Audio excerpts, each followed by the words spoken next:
ഈശോ മിശിഹായ്ക്ക് സ്തുതിയായിരിക്കട്ടെ. വീണ്ടും ഒരു ക്രിസ്മസ് കാലം വരവായി. 25 ദിവസം രക്ഷകനെ കാത്തിരിക്കുമ്പോൾ ഇനി ആകാശത്തിലെ നക്ഷത്രങ്ങൾക്ക് തിളക്കം കൂടും. മരച്ചില്ലകളിലെ മിന്നാമിനുങ്ങൾക്ക് വെളിച്ചം കൂടും. കോടമൂടിയ പുലരിയിൽ മുണ്ടുപുതച്ച് പള്ളിയിൽ പോകുന്നവരുടെ എണ്ണം കൂടും. ഒരു രക്ഷകൻ നമുക്കായി നമ്മുടെ ഇടയിൽ വീണ്ടും പിറക്കുന്നു. ഇമ്മാനുവലായി, ഒരു പുത്തൻ പ്രതീക്ഷയായി. ആഗമനകാലത്തെ 1-ാം ഞായറാഴ്ചയിൽ തന്നെ തിരുസഭാ മാതാവ് ഗബ്രിയേൽ മാലാഖയുടെ സക്രിയയോടുള്ള ദൂത് നമ്മുടെ വിചിന്തനത്തിനായി നൽകിയിരിക്കുന്നു.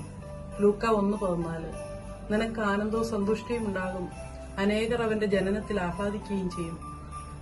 ക്രിസ്തുവിന്റെ ജനനത്തിന് മുന്നോടിയായി അവന് വഴിയൊരുക്കുവാനായി വരുന്ന സ്നാപക യോഹന്നാന്റെ ജനനത്തെപ്പറ്റിയുള്ള അറിയിപ്പ്. സക്രിയയ്ക്ക് നൽകപ്പെട്ട സ്നാപകന്റെ ദൌത്യത്തെപ്പറ്റിയുള്ള വിശദീകരണം ഇന്ന് നമുക്കും ബാധകമാണ്. മാമോദീസ സ്വീകരിച്ച ദൈവമക്കളായ നമ്മൾ ഓരോരുത്തരും ഏലിയായുടെ ചൈതന്യത്തോടും ശക്തിയോടും കൂടെ അവിടുത്തെ പ്രഘോഷിക്കുവാൻ ബാധ്യസ്ഥരാണ്. ക്രിസ്തുവിനെ പൂർണ്ണമായി ഉൾക്കൊണ്ടുകൊണ്ട് മാതാവിന്റെ ഉദരത്തിൽ വെച്ച് തന്നെ പരിശുദ്ധാത്മാവിനാൽ നിറഞ്ഞ വിശുദ്ധ സ്നാപക യോഹന്നാനെ പോലെ ഈ ലോകത്തിലേക്ക് അവിടുത്തെ അവതരിപ്പിക്കുവാൻ ഈ നോയമ്പുകാലം നമ്മെ പ്രാപ്തരാക്കട്ടെ.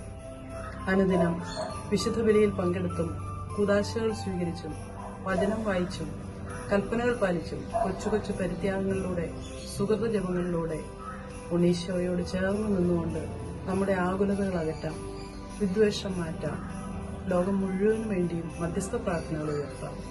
2025 ജൂബിലി വർഷത്തെ ഫ്രാൻസിസ് പാപ്പായുടെ ആഹ്വാനം പോലെ പ്രാർത്ഥനാ വർഷമാക്കി മാറ്റാം. സക്രിയയുടെ ധൂപാർപ്പണ ശുശ്രൂഷയിൽ പ്രസാദിച്ച് എലിസബത്തിന്റെ ഉദരം തുറന്ന ഈശോയെ, ഞങ്ങളുടെ ജീവിതപാതകളിലെ അടഞ്ഞ വഴികളെ തുറക്കണമേ എന്ന് സക്രാരിയിൽ വാഴുന്ന ദിവികാരന്റെ ഈശോയോട് നമുക്ക് അപേക്ഷിക്കാം.